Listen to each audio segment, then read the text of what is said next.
Bonjour à tous, est-ce que tout le monde m'entend bien?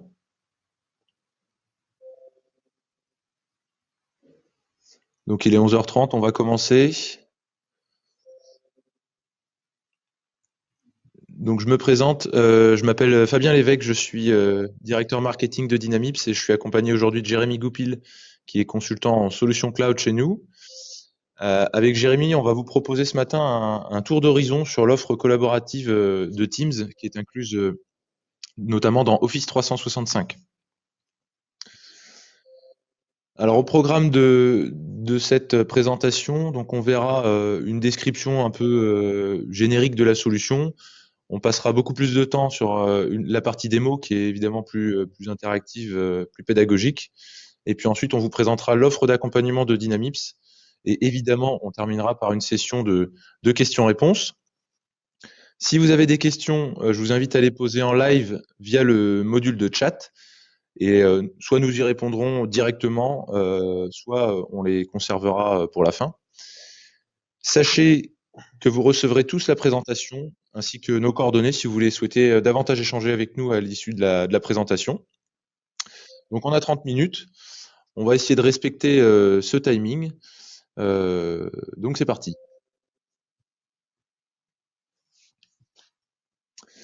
Alors, c'est quoi Teams? Eh bien, Teams, c'est le dernier produit phare de la suite Office 365 qui est arrivé en courant 2017. Microsoft aime parler de plateforme conversationnelle. Nous, on trouve ça un peu limitant et le terme est un peu indigeste. Donc, avec Jérémy, on va vous parler plutôt de plateforme de travail en équipe.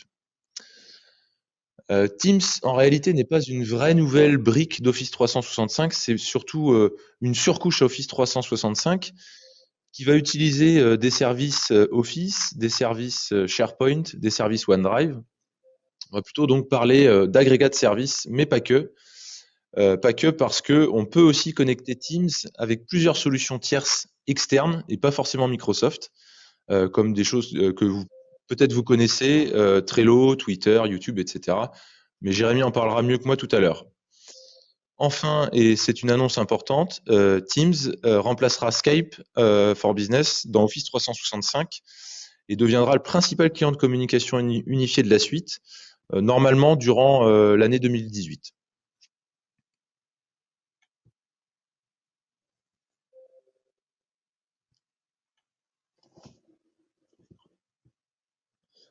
En termes de fonctionnalité, on a un certain nombre de possibilités finalement de moyens de communication. Donc l'idée étant que pour un projet donné ou une équipe spécifique, on va pouvoir mettre à disposition des différents moyens de communication sous différentes formes. On va donc pouvoir rassembler les personnes, les conversations, les contenus au sein d'une même plateforme avec un seul point d'entrée unique sans avoir finalement à lancer 10 applications pour un même projet. Donc on facilite finalement l'accès à l'information avec un point d'entrée unique. L'ensemble des contenus pourront bien évidemment être accessibles depuis n'importe quel device, que ce soit via une tablette, via un smartphone ou via son poste qui est présent en entreprise. Donc finalement, c'est un petit peu comme l'ensemble de la suite Office 35, le but étant de prôner le collaboratif et l'accessibilité sur différents devices. On peut voir plus précisément les différents moyens de communication disponibles sur la slide présente. On les détaillera un peu plus précisément avec la démonstration.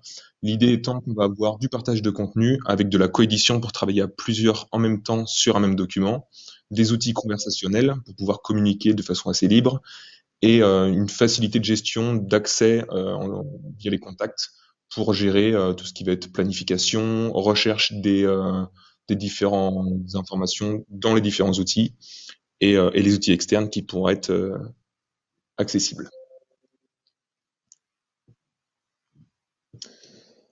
Alors, comme je vous l'ai dit tout à l'heure, Teams est une brique de la solution Office 365. Donc, dans Office 365, il y a différents plans. Teams est nativement compris dans les plans Office 365 suivants que vous avez à l'écran. Donc, Business Essentials, Business Premium, E1, A1, E3, A3, E5, A5. Il faut savoir que Teams n'existe pas en solution standalone seul pour le moment. Euh, pour ceux qui n'utilisent pas Office 365, sachez que l'accès à la suite collaborative commence à partir de 4,20 € par mois et par utilisateur, notamment sur le plan Business Essentials. Donc ça, c'était pour la partie vraiment licence. Au niveau des usages, on peut se demander, bah, finalement, dans quel cas utiliser Teams? Dès lors qu'on va travailler à plusieurs sur un même sujet, un sujet qui potentiellement a une durée limitée, mais ça peut également être au sein d'un service et donc du coup sur le long terme, on va pouvoir utiliser Teams pour faciliter les échanges au sein des différents collaborateurs concernant le projet et faciliter finalement les notifications, les accès depuis tout device. Donc des exemples concrets, on va avoir par exemple la refonte d'un site internet par le service marketing et communication, des projets de migration informatique par une DSI, un lancement d'offres par le marketing, commerce, avant-vente, des réponses à des appels d'offres, du pilotage et suivi de projet, ou encore de l'analyse, benchmark et puis test produit par une équipe R&D en interne, par exemple. Donc tout projet finalement qui va nécessiter une communication intercollaborateur avec des petites, moyennes ou grandes équipes au sein du même projet.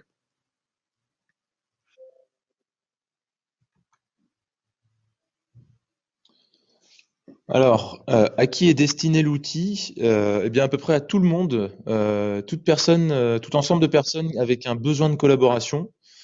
Cela peut aussi bien concerner des salariés d'une entreprise ou alors des personnes de plusieurs organisations différentes, sachant que Teams, encore une fois, est une plateforme ouverte à d'autres environnements.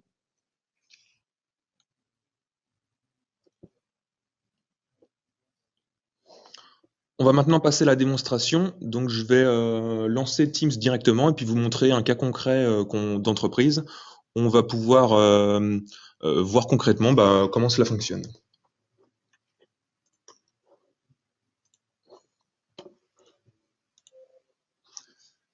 Donc là, je suis sur mon bureau.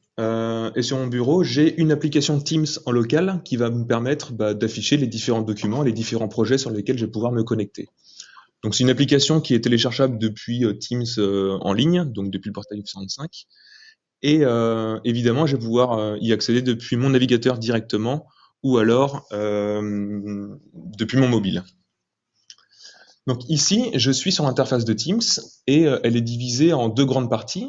Sur la gauche, je vais avoir l'ensemble des projets que moi j'ai pu déployer en interne parce que j'avais des besoins de collaboration facilités. Et sur la droite, j'ai un peu plus de détails sur le projet en question. Donc on voit sur la gauche, j'ai un ensemble de favoris avec bah, des projets sur la GDPR, comme on a pu faire récemment les événements Dynamips, sur Azure, où là finalement c'est plutôt du long terme, où on va avoir des projets sur un service particulier, mais des éléments sur des migrations de logiciels internes, etc., etc. Donc je vais vous montrer un petit peu tout d'abord bah, comment créer un nouveau projet. Donc c'est très simple, on a ici la possibilité d'ajouter une équipe. Et quand je vais créer l'équipe, je vais pouvoir lui donner un nom, définir si cette équipe elle est accessible par défaut par tout le monde et chacun va pouvoir s'y ajouter individuellement. Ou alors je vais définir une équipe plutôt privée avec des propriétaires et des membres et personne ne pourra y accéder tant que le propriétaire n'a pas ajouté les membres en question. Une fois que mon équipe est créée et que les utilisateurs sont ajoutés, elle va se déployer du coup automatiquement sur la gauche et je vais avoir ici bah, l'ensemble de mes équipes. Je vais avoir ce que l'on appelle des canaux de discussion. Donc là, par défaut, il y en a toujours un qui s'appelle général, mais je peux en créer plusieurs pour finalement faire des sous-parties au sein de mon équipe ou de mon projet. Et ensuite, par canal de discussion, quand je clique dessus, je vais avoir une interface qui me permette d'accéder aux différentes informations. Donc là, je suis sur l'équipe Team Innovation Week, on a appelé l'équipe comme ça, pour travailler sur bah, l'Innovation Week, un événement qui s'est déroulé en septembre pour bah, présenter Office 35 de manière générale à différents de nos clients. Donc pour nous organiser, pour gérer ce projet-là, en interne, j'étais notamment avec Fabien pour bah, créer les documents de présentation, voir les sujets qu'on allait traiter, et puis organiser un petit peu l'événement. Donc on a créé une équipe. La création d'une équipe engendre automatiquement l'ajout d'un outil conversationnel où on va avoir finalement un flux de discussion pour communiquer entre nous de façon très, très ludique et très facile. Donc on a un canal de discussion comme ça, on va pouvoir remonter dans le temps. On a l'historique de l'ensemble des conversations qui ont été faites. Donc si je dois récupérer une information qui a été transmise il y a un moment, je la retrouve très facilement parce que je sais qu'elle est dans cette équipe. Et du coup, on va pouvoir communiquer en ajoutant soit des logiciels externes, soit du partage de liens depuis un site internet, ou alors du texte relativement basique. La possibilité d'ajouter des images, des gifs, des vidéos, des smileys, comme on retrouve sur l'ensemble des outils finalement collaboratifs qui existent. Donc ça, c'est le premier onglet qui concerne les conversations. On a un deuxième onglet qui est déployé automatiquement, qui va me permettre de stocker des fichiers. Donc une arborescence avec des dossiers, des sous-dossiers et des fichiers directement pour finalement pouvoir travailler en collaboration directement dessus. Donc typiquement ici, on voit qu'il y a un document de présentation Innovation Week, .powerpoint, où d'une première part, en cliquant dessus, je peux l'afficher directement dans Microsoft Teams. Donc j'ai pas besoin de lancer mon PowerPoint en local pour l'afficher. Donc voilà, il lance PowerPoint pour visualiser le document. Et je peux également le modifier directement en ligne en coédition. L'idée étant que on n'a plus de problématique pour dès lors que quelqu'un ouvre le fichier et une autre personne veut le modifier en même temps, qui n'aura les accès qu'en lecture. Là, on va pouvoir modifier en même temps le document à différents collaborateurs. Donc, on facilite finalement l'accès et le travail en collaboration sur mon document. Ces documents, ils sont stockés en ligne et donc du coup, ils vont être enregistrés automatiquement. Il va y avoir un historique de version pour remonter dans le temps et il va également y avoir une sauvegarde du coup automatique. Donc je n'ai plus besoin de gérer la sauvegarde de ces documents-là. Ils sont accessibles de partout. J'ai plus de questions à me poser finalement. Je vais avoir une autre possibilité qui peut être intéressante, c'est la synchronisation en mode offline. L'idée de la synchronisation, c'est de créer une copie synchronisée de ces documents sur mon poste pour pouvoir y accéder, par exemple, quand je suis dans le train ou quand je suis à distance sans accès Internet. Et on a la possibilité, du coup, de faire cette synchronisation directement depuis Teams. J'ai ensuite la possibilité d'ajouter différentes applications, soit Office 365 ou alors externes, type Trello. On a un petit bouton plus ici pour ajouter tout un tas d'applications. Donc c'est comme un espèce de mini store d'applications que Microsoft va déployer et on va avoir de plus en plus d'applications qui vont pouvoir être ajoutées. Donc on retrouve évidemment un certain nombre d'applications Office 365, mais il y a également des choses externes comme du YouTube, du Trello, du Write, etc. Donc ici, typiquement, on a ajouté l'application OneDrive parce qu'on estimait qu'on avait besoin de prendre pas mal de notes en collaboration sur le suivi de ce projet-là. Donc on a tout simplement fait le bouton plus avec OneNote et on a un onglet qui s'affiche automatiquement ici avec du coup la prise de notes collaborative comme vous en avez peut-être l'habitude sous OneNote. Ce bloc-notes pourra également être ouvert directement depuis OneNote si nécessaire pour pouvoir travailler de façon plus ludique dessus. J'ai un autre onglet qui s'appelle Task List. Donc l'idée était d'avoir un diagramme, enfin, un tableau Kanban avec une liste de tâches à faire, effectuées ou en cours, pour savoir ce qui restera à faire. Donc là, c'est l'outil Planner qu'on peut intégrer directement dans Teams, encore une fois avec le bouton plus pour les applications. Et donc du coup, je vais pouvoir affecter des tâches à des personnes pour avoir une vue globale sur l'avancement du projet. Donc il n'y a aucun lien effectué avec Outlook dans les calendriers, mais ça me permet de suivre de façon un peu plus globale l'avancement du projet et qui doit faire quoi si jamais je dois faire un petit peu de reporting.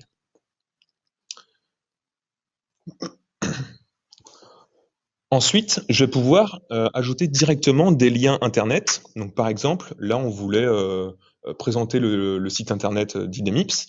Et donc en fait ici j'ai intégré l'URL de notre site web et je vais pouvoir naviguer dans le site web directement depuis Teams en cliquant sur des liens si nécessaire. Et je vais du coup avoir un visuel exact. Donc c'est pas une impression écran ou une copie à l'instant T, c'est vraiment dynamique et je vais pouvoir naviguer dans mon site internet.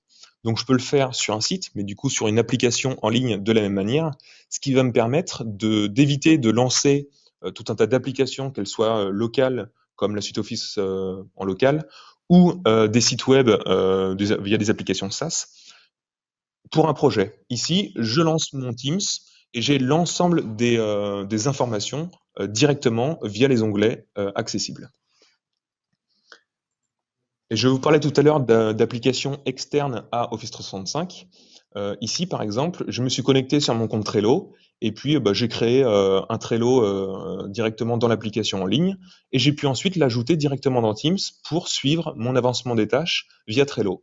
Donc après, certaines entreprises l'utilisent déjà, donc du coup, ils peuvent l'intégrer directement dans Teams sans revoir tout le fonctionnement interne. Ou alors, bah, du coup, on passe sur des outils purs Office 365 intégrés directement. Donc on a les deux possibilités.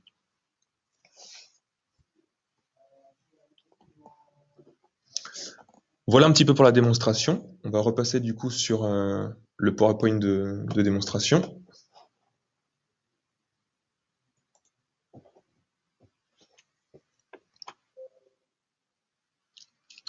Alors la valeur ajoutée de la solution, je pense que vous avez pu en percevoir déjà une partie, mais globalement, on est sur des notions de productivité, puisqu'on va permettre le travail à distance à plusieurs, on va pouvoir mutualiser des outils, partager de l'information. En matière de communication également, eh bien, ça favorise les échanges entre les collaborateurs et avec les gens de l'extérieur, encore une fois. C'est un outil structurant avec une approche projet.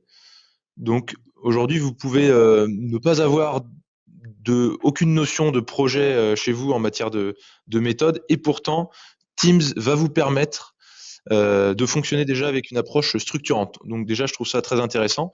Et puis la dernière brique importante, c'est la partie sécurité, puisque toutes les informations contenues sur la plateforme sont chiffrées et également, c'est bien de le préciser, sont conformes à la partie RGPD. Vous avez dû en entendre parler, ce texte de loi sur la protection des données.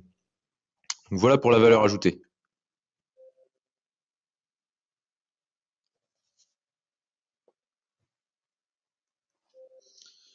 Pour vous accompagner dans la prise en main et bonne utilisation de Teams, nous avons imaginé chez Dynamics ce qu'on appelle un pack starter. Donc, ce type de prestation est indispensable sur ce genre d'outils innovants puisqu'il va optimiser votre ROI et favoriser l'adoption des nouveaux outils par vos utilisateurs. Donc, comme pour SharePoint, une autre brique Office 35 qu'on a pu déployer potentiellement chez vous, on a imaginé un pack de base intégrant des prestations suivantes. Donc la première chose, ça va être la réunion de préparation, où on va vous potentiellement démontrer les différents produits Office 365 si vous ne les connaissez pas. Si vous les maîtrisez déjà tous, bah, finalement on gagnera un petit peu de temps.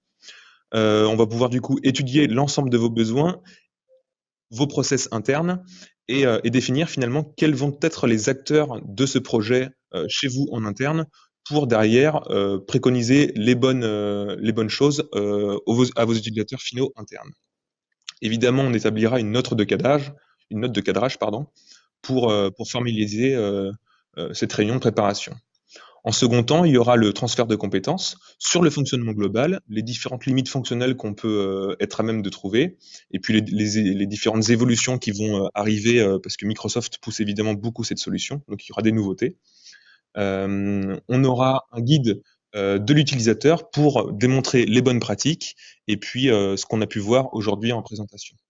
Donc l'idée, c'est de vous remettre un livrable finalement pour faciliter l'adoption des utilisateurs directement. Enfin, il y aura le rendez-vous de suivi.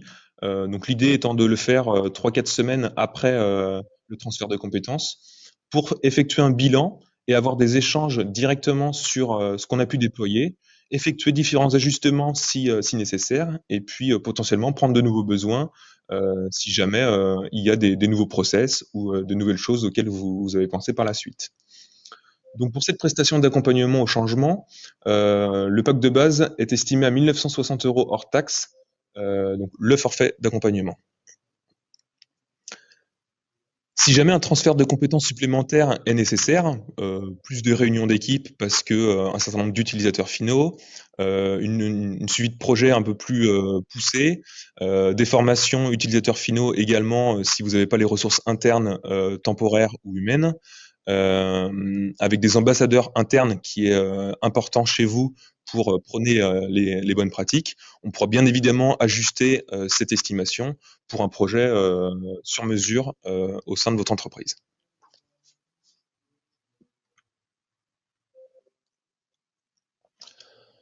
Voilà, on arrive au bout de la présentation. On voulait garder du temps pour les échanges.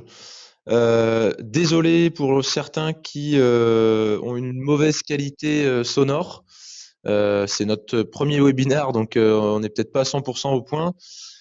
Est-ce que vous avez des questions sur la solution? Est-ce que vous voulez revoir des points en particulier? On a le live chat qui est là pour ça, donc n'hésitez pas à poser vos questions, on va se faire un plaisir d'y répondre.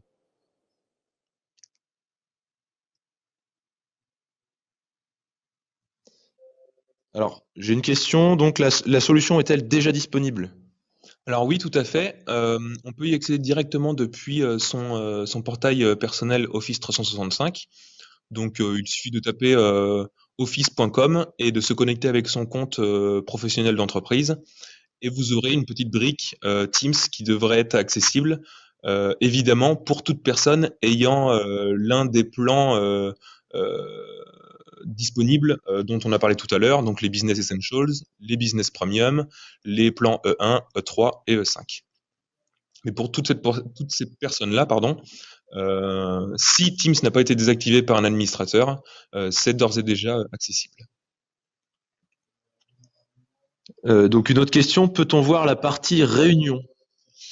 Alors sur Teams, en effet, je ne l'ai pas présenté, on a un module de réunion sur la gauche qui va me permettre de voir finalement les différentes tâches de ma journée. Et donc du coup, il va être interconnecté avec mon calendrier Outlook. Ce qui me permet d'éviter potentiellement d'ouvrir Outlook à chaque fois et de voir les différentes réunions que j'ai dans la journée pour organiser peut-être d'autres réunions, pour gérer mon planning et puis communiquer directement sur la réunion en cours. Et je vais pouvoir également planifier du coup des réunions Teams en ligne. Donc plutôt que de réserver une salle dans mon entreprise ou chez un client ou autre, je vais pouvoir le faire à distance. Donc on pouvait le faire aujourd'hui avec Skype dans Outlook. Il y a un nouveau bouton qui va me permettre de créer non plus des réunions Skype, mais des réunions Teams pour du coup avoir un lien direct vers les bonnes personnes de l'équipe. Donc là, on voit encore une fois la transition de Skype vers Teams. Aujourd'hui, il y a les deux, parce qu'ils n'ont pas voulu abandonner Skype tout de suite, mais demain, ce sera un petit peu l'idée. Autre question, donc là plus sur l'approche produit de Microsoft, c'est donc la fin de Yammer et Skype.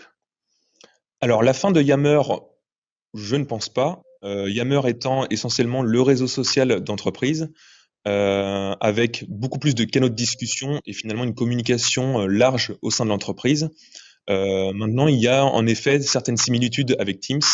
Par contre, ce qui est de Skype, oui, il va être abandonné courant 2018. Donc encore une fois, les équipes de Microsoft côté Teams travaillent sur l'intégration de tout ce qui est téléphonie. Tous les outils qu'on a dans Skype aujourd'hui vont être migrés au fur et à mesure dans Teams. Et à terme, Skype sera supprimé. Y a-t-il la possibilité de gérer des tickets? Alors, la gestion de tickets. J'imagine que vous parlez, Valentin, de tickets, par exemple, internes, où on va affecter des demandes via des utilisateurs externes à des personnes spécifiques pour traiter un sujet particulier ou une problématique. Donc Teams va pas le faire tout seul. Par contre, Teams se connecte à d'autres applications Office 365 telles que SharePoint, et SharePoint va permettre de créer des listes avec des formulaires. Donc l'idée étant de fournir un formulaire au client, à l'utilisateur final, pardon, en demandant un certain nombre de questions obligatoires ou non, et rediriger finalement sa demande de façon plus précise pour faciliter le traitement par le collaborateur final. Ce collaborateur, lui, il pourra valider les demandes, changer l'état pour le mettre en traitement, par exemple, ou la finaliser directement, et avoir un historique des différentes demandes, avoir une base de connaissances pour que les autres utilisateurs aient l'information et ne redemandent pas la même chose. Donc finalement, c'est plutôt SharePoint qui va permettre de faire ça, mais qu'on pourra derrière intégrer dans Teams via un lien. Quid de la vidéoconférence? Est-ce que dans Teams? Alors la vidéoconférence, on va retrouver les mêmes fonctionnalités que via Skype. Aujourd'hui, est-ce qu'elle est Active, bonne question. Logiquement, oui, je vais ouvrir mon Outlook. J'espère que ça va prendre trop de temps. Et on va voir qu'on peut planifier du coup des réunions Teams. Je pourrais peut-être d'ailleurs le faire directement depuis l'application ici. Donc quand je crée une nouvelle réunion, je peux mettre un titre, une localisation, du coup c'est dans Teams, une date de début, une date de fin, et planifier la réunion pour faire l'invitation. Ici, on va retrouver exactement ou presque le même écran que Skype, donc avec le gros bouton rouge pour fermer la discussion, et on va avoir les modules de partage d'écran et d'audio, vidéo directement accessibles dans cette application-là. Alors, à vérifier si on a tous les éléments de partage d'écran, de ces éléments plus spécifiques. Mais l'idée, c'est que tout soit centralisé derrière, tout comme le permet Skype aujourd'hui. Y a-t-il la possibilité d'inviter quelqu'un à une équipe qui ne fait pas partie de l'entreprise et qui n'a pas forcément la solution Office 365? Alors, au tout début de Teams, on pouvait inviter uniquement des personnes internes de l'entreprise. Ensuite, Microsoft, évidemment, dans sa volonté de rendre le collaboratif ouvert vers l'extérieur, évidemment, si les administrateurs le souhaitent, on peut le bloquer, a aujourd'hui ajouté la fonctionnalité de partage vers l'extérieur, vers des personnes qui ont Microsoft Office 365, donc des licences Microsoft entreprise. Demain, mais je n'ai pas de date à fournir, on peut tout bonnement espérer qu'il l'ouvre vers l'extérieur à toute personne, qu'elles aient des comptes Microsoft ou non, mais aujourd'hui, la roadmap ne l'affiche pas, ou du moins je n'ai pas l'information. Est-ce qu'on peut déposer des dossiers directement du bureau ou des documents? Alors oui, le déplacement de documents se fait très simplement, je peux vous le montrer via l'interface. Je vais aller du coup dans une équipe.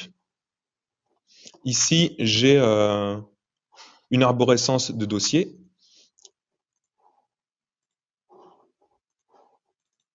Pardon. Hop. Et j'ai quelques fichiers sur mon bureau. Donc que ce soit des fichiers ou une arborescence de dossiers, je vais pouvoir déplacer mon document via un simple clic et glisser, le drag and drop en anglais, et je vais déposer mon document dans Teams. On a un petit chargement en haut à droite, et le document va être affiché dans l'arborescence et disponible à l'ensemble des collaborateurs. Donc voilà, on retrouve mon document, contrat OVS pour le ProPlus, disponible à l'ensemble des personnes qui sont présentes dans l'équipe. Évidemment, j'en ai pas parlé, mais on peut se programmer des alertes pour être notifié par email si on le souhaite, automatiquement dès qu'un document est ajouté, et du coup avoir l'information très rapidement. C'est une possibilité. Très bien. Est-ce qu'on pourrait revenir sur la partie licence? Alors sur la partie licence, comme je vous le disais tout à l'heure, on a des plans Office 35 qui sont disponibles. On va avoir le plan Business Essentials, Business Premium, E1, E3 et E5. Hop. Donc voilà les différents plans éligibles pour Teams. Vu que Teams finalement est un petit peu vu comme une coquille vide qui va permettre de faire une surcouche par rapport à l'ensemble des applications, il faut bien évidemment avoir les applications disponibles via ces plans pour que Teams puisse se connecter dessus. Donc c'est les Business Essentials, Premium, E1, E3 et E5. Pour les A1, A3 et A5, ça correspond aux différents plans pour les associations, donc également disponibles. Ok. Est-ce que la réunion se planifie depuis Outlook aussi vers Teams? Oui, si je vais sur mon Outlook du coup, qui s'est ouvert entre-temps, et que je vais dans la partie calendrier, je vois que j'ai nouvelle réunion Skype en haut à gauche, qui me permet de créer une réunion Skype directement. Donc ça, vous l'aviez déjà peut-être avant. Et il y a ici un nouveau bouton qui s'appelle Nouvelle réunion Teams, où je vais pouvoir planifier une réunion Teams à l'intérieur directement, comme le permettait Skype avant.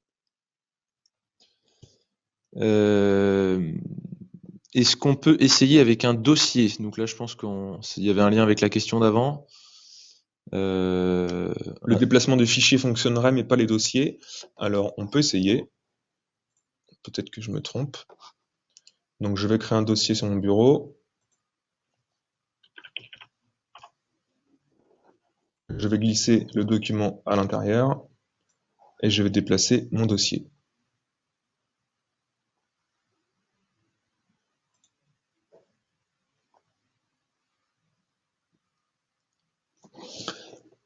Alors, lorsque je déplace un dossier, effectivement, il va déplacer l'ensemble des fichiers qu'il y a à l'intérieur, mais il ne va pas garder l'arborescence.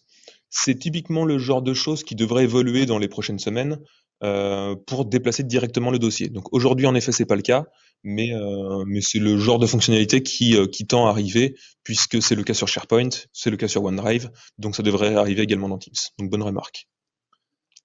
Dernière question, puisqu'on va terminer dans le bon timing.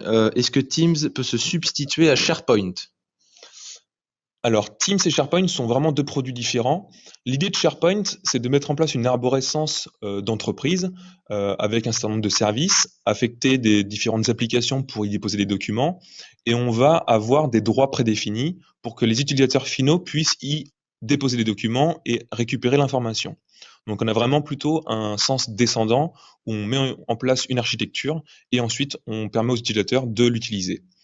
Teams, à contrario, est plutôt prôner l'usage de l'outil par l'utilisateur final.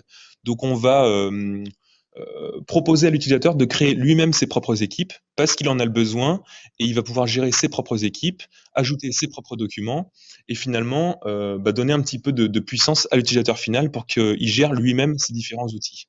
Donc on a vraiment une différence de ce point de vue-là. Et puis SharePoint va pouvoir permettre d'automatiser des équipes, des projets finalement, avec un modèle prédéfini. On va pouvoir avoir des formulaires pour poser des questions ou répondre à des demandes de ticketing comme on avait tout à l'heure la question. Teams, quant à lui, va être vraiment plus basique, au moins pour l'instant, dans le sens où je vais écrire une équipe vide par défaut et à chaque fois, je devrais rajouter les différents onglets, les différents éléments, parce que finalement, chaque projet est bien spécifique. Donc on a une vraie différence entre les deux produits. Par contre, ces deux produits communiquent évidemment ensemble très bien pour afficher les documents ou les informations. Ok, on va en rester là pour aujourd'hui. Merci pour votre attention. Sachez que vous allez recevoir donc évidemment la présentation et puis également une enquête de satisfaction, un lien pour une enquête. On vous invite à y répondre, c'est important pour la qualité de nos événements, d'autant plus que là c'était notre premier webinaire. Donc on espère que ça a répondu à vos attentes. Désolé pour ceux qui n'avaient pas forcément une bonne qualité sonore. Sachez également qu'on refera ce type d'événement avec des thématiques comme Azure, Microsoft 365, qui est une nouvelle offre, SharePoint évidemment, et la sécurité. Donc gardez un œil sur notre actu et puis de toute façon, vous recevrez les invitations. Mais on refera ça en 2018. Et dernière chose, si vous avez besoin de plus d'informations, évidemment, on est disponible avec Jérémy, soit pour vous faire une démo plus poussée chez vous, ou alors pour répondre à vos questions qui viendra après. On vous remercie pour votre attention et on vous souhaite une excellente journée. Merci à tous. À bientôt.